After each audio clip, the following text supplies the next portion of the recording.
শান্ত হাতে নিজের শরীরে জড়িয়ে নিল সাধারণ এক সিকিউরিটি গার্ডের খাকি ইউনিফর্ম। আর ঠিক সেই মুহূর্তেই তার হবু স্ত্রীর ভেতরের অন্ধকার রূপটি আয়নার প্রতিচ্ছবির মতো স্বচ্ছ ও পরিষ্কার হয়ে উঠল। একবার গভীরভাবে ভেবে দেখুন তো, যে মানুষটির সাথে আপনি আপনার সারা জীবনের সুখ দুঃখ ভাগ করে নেয়ার অঙ্গীকার করতে চলেছেন, তার প্রাসাদের মতো বিশাল অট্টালিকায় যদি আপনি দেশের অন্যতম শীর্ষধনী হওয়া সত্ত্বেও সামান্য এক দ্বাররক্ষীর বেশি উপস্থিত হন, তবে পরিস্থিতি ঠিক কতটা নাটকীয় হতে পারে। ঠিক এই দুঃসাহসিক ও অভাবনীয় কাজটি সম্পন্ন করেছিল অর্ক। দেশের অন্যতম সফল এবং প্রভাবশালী সফটওয়্যার কোম্পানির কর্ণধার হয়েও সে সাধারণ একটি ইউনিফর্ম পরে গেটের পাহারায় দাঁড়িয়েছিল। তার উদ্দেশ্য ছিল একটাই, একটি জ্বলন্ত ও নির্মম সত্য উদ্ঘাটন করা। তার হবু স্ত্রী তানিয়া কি তাকে একজন মানুষ হিসাবে হৃদয়ে স্থান দিয়েছে, নাকি তার মেয়ে ভালোবাসার পুরোটা জুড়েই রয়েছে কেবল অর্কের অর্জিত সম্পদের পাহাড়? বিশাল অট্টালিকার কারুকার্যময় বিশাল দরজা ঠেলে ভেতর থেকে বেরিয়ে এলো অপরূপ সুন্দরী ও আধুনিক শিক্ষায় দীক্ষিতা তানিয়া। কিন্তু তার বাহ্যিক সৌন্দর্যকে মুহূর্তেই ম্লান করে দিল তার কণ্ঠস্বর, যা অর্ককে দেখা মাত্রই কর্কশ ও তীক্ষ্ণ হয়ে উঠল। এই যে গার্ড, ঠিকভাবে সোজা হয়ে দাঁড়াতে পারিস না? নিজের যোগ্যতা আর সীমা সম্পর্কে কোনো ধারণা আছে তোর? অর্ক সম্পূর্ণ নীরব রইল, কিন্তু তার বুকের ভেতরটা যেন কাঁচের আবরণের মতো চূর্ণ বিচূর্ণ হয়ে গেল। কারণ এই সেই তানিয়া যে ফোনে তার সাথে ঘন্টার পর ঘন্টা অতি মিষ্টি সুরে প্রেমের আলাপ করত। এখন কোটি টাকার প্রশ্ন একটাই, যখন সত্যের মুখোশ সপাটে খুলে যাবে, তখন কার আসল চেহারা পৃথিবীর সামনে উন্মোচিত হবে? তানিয়ার, নাকি সেই ছদ্মবেশধারী কোটিপতি বর অর্কের? গল্পের সামনের অংশে যা ঘটতে যাচ্ছে তা শুনলে আপনিও শিউরে উঠবেন। অর্ক মাথা নিচু করে অত্যন্ত বিনীতভাবে উত্তর দিল, জি ম্যাম, আমায় ক্ষমা করবেন। তার কণ্ঠে এতটাই বিনয় ও প্রশান্তি ছিল যে কোনো বিবেকবান মানুষ সহজেই বুঝত সে ভয় নয়, বরং নিজের পারিবারিক আভিজাত্য ও শিক্ষার কারণেই এমন আচরণের সামনে চুপ করে আছে। তানিয়া তাকে আপাদমস্তক তীব্র অবজ্ঞার দৃষ্টিতে দেখল এবং নাক কুঁচকে কর্কশ স্বরে বলল, আজকাল রাস্তার কেউ সিকিউরিটি গার্ডের চাকরি পেয়ে যায়। কখনো কি আয়নায় নিজের চেহারাটা দেখার দুঃসাহস করেছিস? পাশে দাঁড়িয়ে থাকা তার বান্ধবী এই অপমানজনক কথায় খিলখিল করে হেসে উঠল। অপমানে অর্কর হাত মুষ্টিবদ্ধ হয়ে হালকা কেঁপে উঠল ঠিকই, কিন্তু সে কোনো প্রতিবাদ করল না। আসলে এই তানিয়ার সাথেই অর্কর বর্ণাঢ্য বাগদান সম্পন্ন হয়েছিল। দুই পরিবারের ব্যবসায়িক স্বার্থ ও আভিজাত্যের খাতিরেই এই সম্বন্ধ পাকা করা হয়েছিল। তানিয়ার বাবা মিস্টার সিদ্দিকী ছিলেন শহরের নামকরা আবাসন ব্যবসায়ী, আর অর্ক ছিল দেশের দ্রুততম বর্ধমান আইটি সাম্রাজ্যের অপ্রতিদ্বন্দ্বী অধিপতি। কিন্তু অর্কর মনে সবসময় একটা অস্বস্তিকর খটকা লাগত। তার মনে হতো তানিয়া হয়তো তাকে নয়, বরং তার বিশাল ব্যাংক ব্যালেন্সকে ভালোবাসে। ফোনে কথা বলার সময় তানিয়া গদগদ হয়ে বলতো, অর্ক, তুমি এই পৃথিবীর সবচেয়ে শ্রেষ্ঠ ও উদার মনের মানুষ। কিন্তু বাস্তবে তার প্রকৃত মনোভাব কেমন, এই কঠিন ও নির্মম সত্যটি পরীক্ষা করার জন্যই অর্ক এই নাটকীয় ছদ্মবেশ ধারণ করেছিল। তানিয়া তার অত্যন্ত দামি হ্যান্ডব্যাগ থেকে চাবি বের করে গেট খুলতে খুলতে হুকুমের সুরে বলল, শোন গার্ড, চোখ কান সবসময় খোলা রাখবি, খুব খেয়াল রাখবি যেন কোনো ফালতু বা নিচু স্তরের লোক ভেতরে ঢুকতে না পারে। এখানে সব অত্যন্ত হাই প্রোফাইল মানুষজন আসে, বুঝেছিস? অর্ক বাধ্যগত কর্মচারীর মতো মাথা নাড়ল। তার হৃদয়ের ভেতরে বিশ্বাসের সুউচ্চ ইমারত ধসে পড়ছিল, কিন্তু তার মুখের অভিব্যক্তি ছিল গভীর সাগরের মতো নিথর ও শান্ত। কিছুক্ষণ পর বাড়ির ভেতরে জাঁকজমকপূর্ণ পার্টির হুল্লোড় শুরু হলো। একের পর এক নামি দামি ব্র্যান্ডের গাড়ি এসে গেটে থামছিল, আর দামি পোশাকে সজ্জিত অভিজাত লোকজন গাড়ি থেকে নামছিল। অর্ক প্রত্যেককে যথাযথ সম্মান জানিয়ে সালাম দিচ্ছিল এবং গেট খুলে দিচ্ছিল।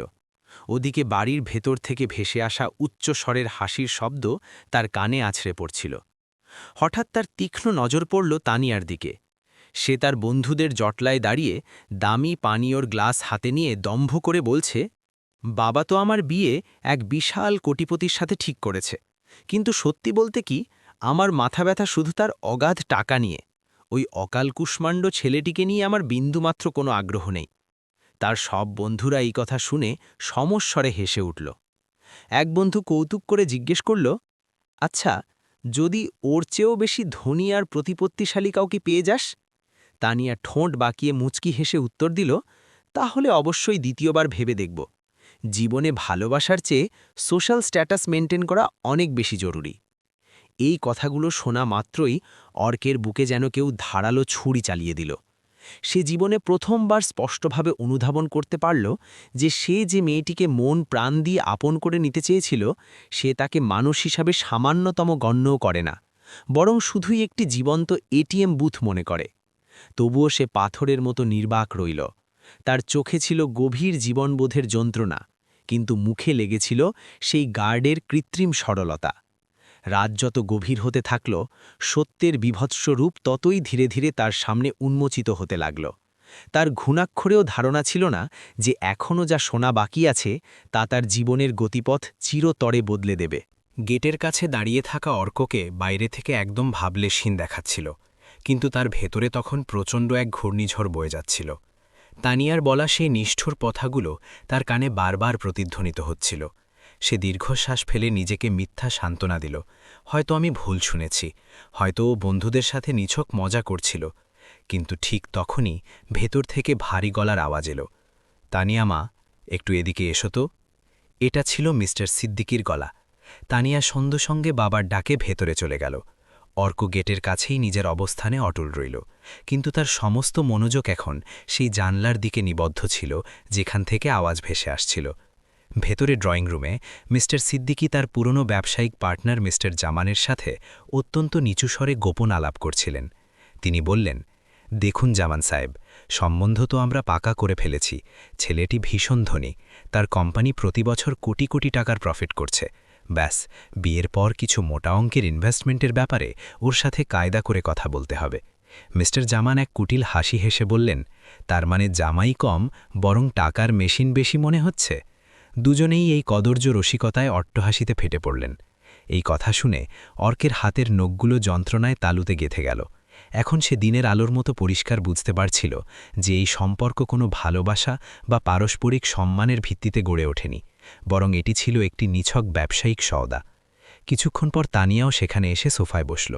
সে বাবাকে জিজ্ঞেস করল, ড্যাড, তুমি অর্কর সাথে যৌতুক বা টাকার ব্যাপারে সরাসরি কোনো কথা বলনি তো আবার? তার বাবা ধূর্ত হাসি হেসে বললেন, সোজাসুজি কি আর এসব কথা বলা যায় মা? বিয়ের পর বিজনেস ইনভেস্টমেন্টের নাম করে সব সম্পদ তার কাছ থেকে বের করে নেব। তানিয়া তৃপ্তির হাসি হেসে বলল, চমৎকার, এমনিতে আমি ওকে বিয়ে করছি তো এই কারণে। বিয়ের পর যদি ও আমার কথা মতো না চলে, তাহলে আমি ওকে ডিভোর্স দিয়ে বিশাল অঙ্কের সম্পত্তি ক্ষতিপূরণ হিসাবে দখল করে নেব। এটা শোনামাত্রই অর্কর পায়ের তলা থেকে যেন মাটি সরে গেল। তার মনে হল যেন কেউ তার বিশ্বাসের গলা টিপে ধরে তিলে তিলে শ্বাসরোধ করে মারছে। যে মেয়েটিকে সে নিজের জীবনের অর্ধাঙ্গিনী বানাতে চলেছিল, সে বিয়ের আগেই তাকে সর্বস্বান্ত করার এক নিখুঁত ও নিষ্ঠুর পরিকল্পনা করে রেখেছে। তার চোখে হালকা জল এসে জমে গেল, কিন্তু সে সঙ্গে সঙ্গে চোয়াল শক্ত করে নিজেকে সামলে নিল। ঠিক সেই সময় তানিয়া বারান্দায় বেরিয়ে এলো এবং গার্ড সেজে থাকা অর্কর সামনে এসে কর্কশ্বরে হুকুম দিল, এই যে, এক বোতল জল দে তো। অর্ক সঙ্গে সঙ্গে পাশে রাখা বোতল তুলে তাকে বাড়িয়ে দিল। তানিয়া বিরক্ত হয়ে বলল, গ্লাসে ঢেলে দে, জানিস না আমি বোতলে মুখ লাগিয়ে জল খাই না। অর্ক নিঃশব্দে গ্লাসে জল ঢালল। তানিয়া জল পান করে অত্যন্ত তাচ্ছিল্যের সুরে বলল, যাক বাবা, অন্তত জল ঢালোর কাজটা তো ঠিকঠাক করতে পারিস। তার বান্ধবী পাশ থেকে উপহাসের সুরে বলল, তানিয়া তুইও না, বেচারাকে সারাক্ষণ বকতেই থাকিস। তানিয়া হেসে উত্তর দিল, আরে এরা বকুনি খাওয়ার জন্যেই তো জন্মায়, নইলে এরা মাথায় চড়ে বসবে। এই কথা শুনে অর্ক প্রথমবার তার চোখের দিকে সরাসরি তাকাল। সেই জ্বলন্ত দৃষ্টিতে কোনো রাগ ছিল না, ছিল শুধুই এক গভীর ও সীমাহীন শূন্যতা। কিন্তু অহংকারী তানিয়া সেই শান্ত দৃষ্টিকে ঔদ্ধত্য মনে করল এবং ধমক দিয়ে বলল, কি দেখছি সমন করে বড় বড় চোখ করে, নিজের কাজ কর। অর্ক সঙ্গে সঙ্গে চোখ নামিয়ে নিল। তার মন চিৎকার করে বলছিল, এখনই সত্যটা বলে দে, এখনই ওদের জানিয়ে দে যে তুই সেই ধনকুবের যার টাকার লোভে ওরা লালায়িত। কিন্তু তার মস্তিষ্ক সতর্ক করে দিচ্ছিল, না, এখন না, এখন ধৈর্য ধর, সত্যকে তার পূর্ণ নগ্নরূপে জনসমক্ষে আসতে দে। রাত আরও গভীর হল, পার্টির কোলাহল কমে এলো, অতিথিরা একে একে বিদায় নিতে লাগলেন। ঘড়িতে প্রায় 11টা বাজে। তানিয়া লনে বেরিয়ে এলো এবং ফোনে কারোর সাথে ফিসফিস করে কথা বলতে লাগল। সে নিচু গলায় বলল, হ্যাঁ রাহুল, সব প্ল্যান মাফিক চলছে, এই বিয়েটা ব্যাস একটা ফর্মালিটি মাত্র। বিয়ের পর আমি ওর থেকে বিশাল অ্যামাউন্টের টাকা হাতিয়ে নেব, আর তারপর আমরা দুজন বিদেশে স্থায়ীভাবে সেটেল করব। তুমি একদম টেনশন নিও না, আমি সব সামলে নেব। ফোন কেটেই সে স্বস্তির নিঃশ্বাস ফেলল এবং বিজয়ের হাসি হাসল। কিন্তু গেটের অন্ধকারে দাঁড়িয়ে থাকা অর্ক তার প্রতিটি বিষাক্ত শব্দ শুনে ফেলেছিল। এখন তার ভেতরের শেষ বিন্দুটুকু বিশ্বাসও কাঁচের মতো ভেঙে চুরমার হয়ে গেল। সে আকাশের দিকে তাকিয়ে মনে মনে বলল, ধন্যবাদ ঈশ্বর, আপনি বীরের মরণফাঁদে পা দেওয়ার আগেই আমাকে কুৎসিত সত্যটা দেখিয়ে দিলেন। ঠিক সেই সময় তানিয়ার নজর তার ওপর পড়ল। সে ভ্রু কুঁচকে কর্কশ্বরে বলল, তুমি এখনো যাওনি কেন? অর্ক শান্তভাবে বলল, ডিউটি শেষ হয়নি ম্যাম। তানিয়া অবজ্ঞার সাথে বলল, তোমাদের মতো ছোট লোকেরা ডিউটির নামেই বেঁচে থাকে। অর্ক শুধু হালকা হাসল। সেই হাসিটা ছিল বড়ই বিষণ্ণ, যেন কোনো মানুষ কাঁদতে কাঁদতে হাসছে। কিছুক্ষণ পর তানিয়া ভেতরে চলে গেল। অর্ক সেখানেই দাঁড়িয়ে ভাবতে থাকল, এখনই কি সত্যটা বলে দেওয়া উচিত, নাকি কিছু না বলে নিঃশব্দে চলে যাওয়া উচিত। তখনই পেছন থেকে ভারী গলার আওয়াজ এলো, আরে ভাই, নতুন জয়েনিং নাকি? ওটা ছিল বাড়ির আসল সিকিউরিটি সুপারভাইজার। অর্ক নিচু গলায় বলল, হ্যাঁ ভাই, আজ আমার প্রথম দিন। সুপারভাইজার বলল, খুব ভালো কাজ করছো, মালিক তোমার ওপর খুশি। অর্ক একটা ম্লান হাসি দিল। সে পরিস্থিতির নিদারুণ বিদ্রূপটা বুঝতে পারছিল। যে বাড়ির মালিক নিজেই তাকে লুটে নেওয়ার ছক কষছে, সেই বাড়িরই স্টাফ তাকে ভালো কর্মচারী মনে করছে। রাত 12টায় তার নকল ডিউটি শেষ হল। সে গার্ডের ইউনিফর্ম খুলল, ব্যাগে রাখল এবং নিজের আসল দামি ল্যাম্বরগিনির চাবি বের করল। গেট থেকে একটু দূরে অন্ধকারে রাখা গাড়ির লক খুলতেই পেছন থেকে তীক্ষ্ণ আওয়াজ এলো, এই গার্ড! অর্ক ঘুরল। তানিয়া বারান্দায় দাঁড়িয়েছিল। সে ধমকের সুরে বলল, তুমি এখানে কি করছো? অর্ক শান্ত ও গম্ভীর স্বরে বলল, বাড়ি যাচ্ছি ম্যাম। তানিয়া সন্দেহের দৃষ্টিতে ওই রাজকীয় গাড়ির দিকে তাকিয়ে জিজ্ঞেস করল, এই লাক্সারি গাড়িটা কি তোমার? অর্ক ম্লান হাসল, হ্যাঁ। তানিয়া অট্টহাসি দিয়ে বলল, মিথ্যাও ঠিকমতো বলতে পারো না। এত দামি গাড়ি আর তুমি সামান্য এক সিকিউরিটি গার্ড? অর্ক কোনো উত্তর দিল না। সে শুধু ড্রাইভিং সিটে বসল এবং গাড়ি স্টার্ট দিল। ইঞ্জিনের শক্তিশালী গর্জনে তানিয়ার উপহাসের হাসি ধীরে ধীরে মিলিয়ে গেল। গাড়িটা সত্যি আসল ছিল। তার চোখ বিস্ময়ে বড় হয়ে গেল। কিন্তু সে কিছু বুঝে ওঠার আগেই গাড়িটি ঝড়ের গতিতে এগিয়ে গেল। তানিয়া সেখানেই মূর্তির মতো দাঁড়িয়ে রইল, অবাক, বিভ্রান্ত এবং ভীষণ অস্থির। তার মনে প্রথমবার খটকা লাগল, হয়তো ওই গার্ড তেমন সাধারণ ছিল না যেমনটা সে ভেবেছিল। ওদিকে শীতাতপ নিয়ন্ত্রিত গাড়ির ভেতরে বসে থাকা অর্কর চোখ থেকে এক ফোঁটা অশ্রু চুপচাপ গড়িয়ে পড়ল। সে স্টিয়ারিংয়ে হাত রেখে নিজের প্রতিজ্ঞায় অটল হয়ে বলল, এবার খেলা শুরু হবে, সত্য উদ্ঘাটনের আসল খেলা। এবং তার একদমই ধারণা ছিল না যে পরের দিনটি তানিয়ার জীবনের সবচেয়ে বড় এবং ভয়াবহ ধাক্কা নিয়ে আসতে চলেছে। সারা রাত অর্ক চোখের পাতা এক করতে পারল না। তার বিশাল পেন্টহাউসের জানলা দিয়ে আসা চাঁদের আলো তার মুখে পড়ছিল, আর সে ছাদের দিকে তাকিয়ে শুধু একটা কথাই ভাবছিল, সত্যিই কি তানিয়া এত নীচ মনের, নাকি আমিই বেশি সন্দেহ করছি? কিন্তু পরমুহূর্তেই তার সেই প্রতিটি শব্দ মনে পড়ে যাচ্ছিল যা সে নিজের কানে শুনেছিল। সে যন্ত্রণায় চোখ বন্ধ করে নিল। মন চাইছিল সব স্মৃতি মুছে ফেলি, কিন্তু মস্তিষ্ক বারবার সেই নিষ্ঠুর সত্যটা সামনে এনে দিচ্ছিল। সকাল হল। অর্ক তার কর্পোরেট অফিসে পৌঁছতেই ম্যানেজার এবং স্টাফরা সবসময়ের মতো সারিবদ্ধভাবে দাঁড়িয়ে বলল, গুড মর্নিং স্যার। সে কোনো মতে হালকা হাসল এবং নিজের কেবিনে চলে গেল।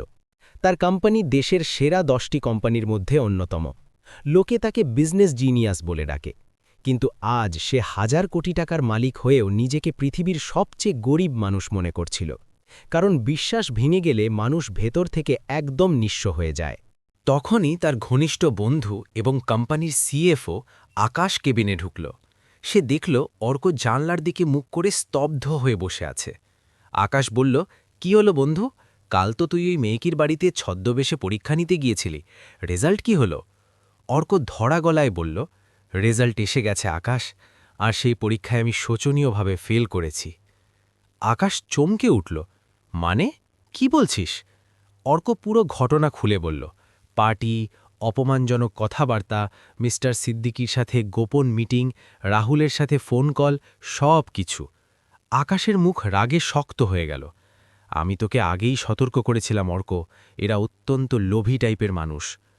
অর্ক বলল, আমার মনে হয়েছিল হয়তো আমি ভুল ভাবছি, কিন্তু না, ও সত্যি আমাকে শুধু একটা টাকার মেশিন মনে করে। কয়েক সেকেন্ড ঘরে পিন পতন নিস্তব্ধতা রইল।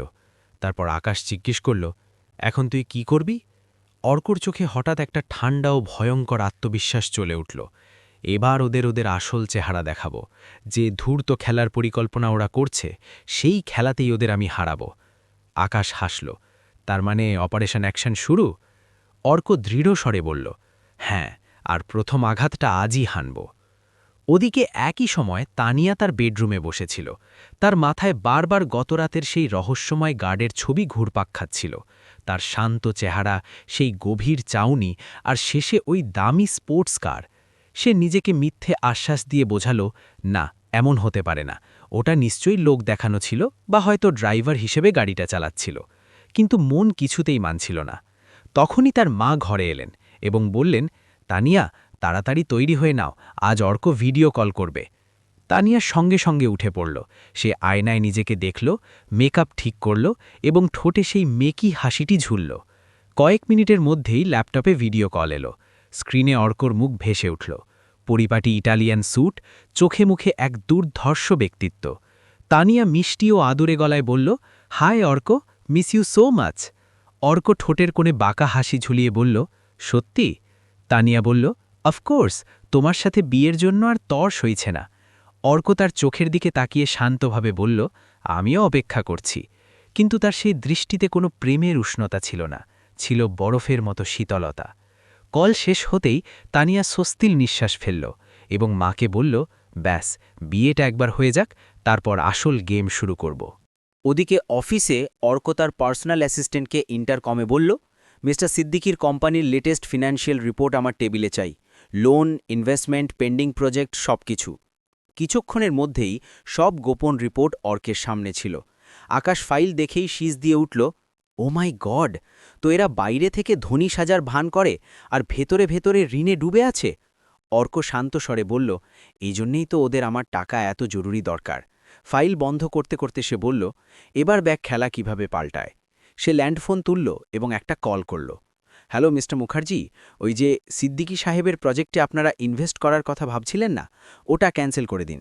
অন্য প্রান্ত থেকে দ্বিধান্বিত আওয়াজ এলো, কিন্তু স্যার, ওরা তো বলেছিল আপনার কোম্পানিও ওখানে পার্টনার। অর্ক হালকা হেসে বলল, ব্যাস, ওটাই তো ছিল ওদের বলা ডাহা মিথ্যে, আর এখন ওই মিথ্যেটা ভাঙতে চলেছে। কল কেটে গেল। অর্ক বলল, এখন শুধুই অপেক্ষা। তুফান নিজেই ওদের দরজায় কড়া নাড়বে। ওদিকে মিস্টার সিদ্দিকী তার অফিসে বসে কফি খাচ্ছিলেন। হঠাৎ তার ফোন বেজে উঠল। স্যার, মুখার্জি গ্রুপ সব ইনভেস্টমেন্ট ক্যান্সেল করে দিয়েছে। তিনি চমকে উঠলেন, কি? কেন? ওরা বলল অর্ক স্যার নাকি মানা করেছেন। তার মুখের রং মুহূর্তেই ফ্যাকাশে হয়ে গেল। ঠিক তখনই দ্বিতীয় ফোন বাজল। স্যার, ব্যাংক আমাদের লোন প্রসেসিং হোল্ডে রেখে দিয়েছে। কয়েক মিনিটের মধ্যে তার কপালে চিন্তার ঘাম জমে গেল। তিনি বুঝতে পারলেন এসব একসঙ্গে কাকতালীয়ভাবে হতে পারে না। তিনি ভয়ে কাঁপতে কাঁপতে সেক্রেটারিকে বললেন, অর্ককে কল লাগাও, এক্ষুনি। ফোনের ওপারে কয়েক সেকেন্ড পর্যন্ত কবরের মতো নিস্তব্ধতা ছেয়ে রইল। মিস্টার সিদ্দিকী বুঝতে পারছিলেন না কি বলবেন। তার গলা কাঁপছিল। বাবা অর্ক, তুমি এমন কেন করছো? যদি আমাদের কোনো ভুল হয়ে থাকে তো বলো, আমরা শুধরে নেব। অর্ক চেয়ারে পেছনে হেলান দিল। সে ধীরে ধীরে বলল, ভুল আঙ্কেল, ভুল তখন হয় যখন মানুষ অজান্তে কিছু করে ফেলে, কিন্তু আপনারা তো সব কিছু জেনে বুঝে ঠান্ডা মাথায় প্ল্যান করেছিলেন। মিস্টার সিদ্দিকির কপাল বেয়ে ঘাম ঝরতে লাগল। কোন প্ল্যান? অর্ক বরফ শীতল হাসির সাথে বলল, ওই প্ল্যান যাতে আপনারা নিজের মেয়ের বিয়ের পর আমার থেকে টাকা চুষে নেবার কথা ভাবছিলেন, আর যদি আমি মানা করে দিতাম তবে ডিভোর্স দিয়ে অর্ধেক সম্পত্তি হাতিয়ে নেবার নোংরা প্ল্যান ছিল। মিস্টার সিদ্দিকির হাত থেকে ফোন প্রায় পড়েই যাচ্ছিল। তিনি তোতলে গিয়ে বললেন, বাবা তুমি ভুল বুঝছো, এসব মিথ্যে। অর্ক তার কথা মাঝপথে কেটে দিল। কাল রাতে আপনার পার্টিতে যে সিকিউরিটি গার্ড গেটে দাঁড়িয়েছিল তাকে মনে আছে? এটা শোনামাত্রই মিস্টার সিদ্দিকির শ্বাস আটকে গেল। অর্ক শান্ত কিন্তু দৃঢ়স্বরে বলল, জি, আমি, ওই সামান্য গার্ড। অর্ক বলল, আপনার মেয়ে আমাকে আমার অকাত মনে করিয়ে দিয়েছে। আপনি আমাকে এটিএম মেশিন বলেছেন, আর আপনারা দুজনে মিলে আমার জীবনকে একটা সওদা মনে করেছেন। ব্যাস, তারই জবাব দিচ্ছি। মিস্টার সিদ্দিকী এবার পুরোপুরি ভেঙে পড়লেন। কান্নার স্বরে বললেন, বাবা প্লিজ, এসব বন্ধ করো, আমাদের কোম্পানি ডুবে যাবে, আমরা পথে বসে যাব। অর্ক কঠোর গলায় বলল, যখন আপনারা আমার জীবন ডোবানোর পরিকল্পনা করছিলেন তখন কি একবারও ভেবেছিলেন কর্মের ফল তো পেতেই হবে?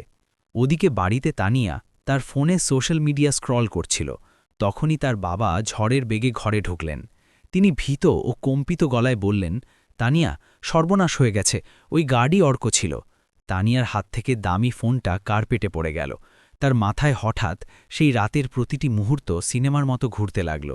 ঠিক সেই সময় তানিয়ার ফোন বেজে উঠল। স্ক্রিনে নাম জলজল করছিল, অর্ক কলিং।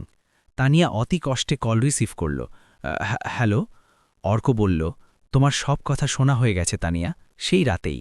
তুমি জানতে চেয়েছিলে না আসল চেহারা কার সামনে আসবে? জবাব পেয়ে গেলে? তানিয়া ডুকরে কেঁদে ফেলল। আমার ভুল হয়ে গেছে, আমি লোভে অন্ধ হয়ে গেছিলাম, প্লিজ আমাকে ক্ষমা করে দাও। অর্ক দীর্ঘশ্বাস নিল। বদলাতে চাও তো নিজের জন্য বদলাও তানিয়া, আমার জন্য না। বিয়ে ক্যান্সেল। আর হ্যাঁ, তোমার বাবার কোম্পানির সব প্রজেক্টও বাতিল। এবার তোমাকে সেই জীবনই কাটাতে হবে যা তুমি অন্যদের জন্য বেছে নিয়েছিলে। লাইনটা কেটে গেল। গল্প শেষ হয়, কিন্তু একটা ধ্রুব শিক্ষা রেখে যায়। যে মানুষ আপনাকে সম্মান করে না, সে আপনার ভালোবাসার যোগ্য কখনোই হতে পারে না। সত্যিকারের ভালোবাসা কখনো ব্যাংক ব্যালেন্স দেখে হয় না, হয় আত্মার টানে,